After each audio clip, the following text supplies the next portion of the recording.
กระทรวงแรงงานและสวัสดิการสังคมร่วมกับศูนย์กลางสหพันธ์กรรมบาลลาวและสภาการค้าและอุตสาหกรรมแห่งชาติลาวจัดการแข่งขันสีมือแห่งงานแห่งชาติครั้งที่ 4 ภายใต้คำขวัญสีมือแห่งงานลาวก้าวสู่ภาคพื้นและสากลพิธีดังกล่าวจัดขึ้นระหว่างวันที่28-30 เมษายน 2025โดยการเข้าร่วมของทานพงษ์ไสศักดิ์ อินทาราชรองรัฐมนตรีกระทรวงแรงงานและสวัสดิการสังคมทานวิไลวงศ์เกษมรองประธานศูนย์กลางสหพันธ์กรรมบาลลาวปริญญาเอกไซบัณฑิตราษพลรองประธานสภาการค้าและอุตสาหกรรมแห่งชาติลาวผู้แทนจากมหาวิทยาลัยแห่งชาติแผนกแรงงานและสวัสดิการสังคมแครงนครหลวงเวียงจันทร์วิทยาลัยเทคนิคต่างๆและแขกถูกเชิญเข้าร่วมท่านบุญมาสิทธิโสมหัวหน้าสถาบันพัฒนาฝีมือแรงงานกระทรวงแรงงานและสวัสดิการสังคมได้กล่าวว่าการแข่งขันฝีมือแรงงานแห่งชาติเป็นกิจกรรมหนึ่งที่จัดขึ้นทุกๆปีเพื่อส่งเสริมการพัฒนาฝีมือแรงงานให้แก่บรรดาสาวหนุ่มนักเรียนและนักศึกษา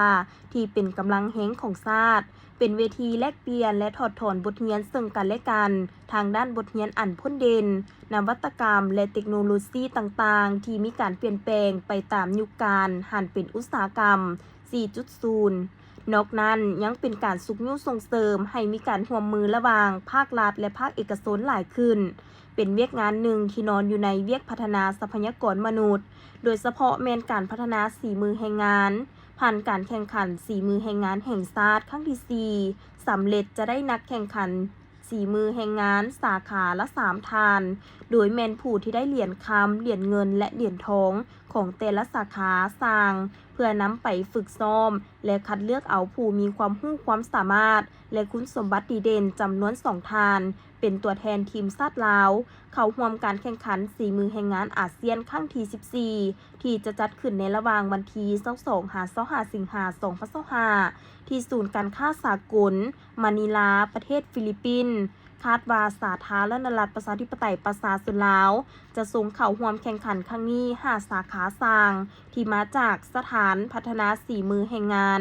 สถานอาชีวศึกษาจากศูนย์กลางและท้องถิ่นในทั่วประเทศเข้าร่วมประกอบมีสาขาวิชาเว็บเทคโนโลยีการติดตั้งไฟฟ้าสาขาวิชาปรุงแต่งอาหารกราฟิกดีไซน์และสาขาวิชาไม้เครื่องเฮือนโอกาสนี้ทานพงษ์ไสศักดิ์ อินทาราชได้กล่าวว่าการแข่งขันฝีมือแรงงานเป็นเวกหนึ่งของการส่งเสริมการพัฒนาฝีมือแรงงานให้ก้าวสู่มาตรฐานของภาคพื้นกระตุ้นการพัฒนาท่าแห่งความสามารถของแรงงานอันนำไปสู่การสร้างมูลค่าเพิ่มทางด้านเศรษฐกิจและการแข่งขันของประเทศบนเวทีภาคพื้นและสากลรวมทั้งเป็นเวทีให้วัยหนุ่มนักเรียนวิชาชีพได้แสดงความรู้ความสามารถด้านฝีมือแรงงานในเวทีการแข่งขันซึ่งการแข่งขันฝีมือแรงงานถือเป็นเวทีให้สาวหนุ่มแรงงานลาวบรรดาเผ่าได้แสดงออกทางด้านความรู้ความสามารถฝีมือและพร้อมเดียวกันก็เป็นการสุขยุส่งเสริมให้บรรดาสาวหนุ่มเห็นถึงความสำคัญในการฝึกวิชาชีพและพัฒนาฝีมือแรงงานให้หลายขึ้น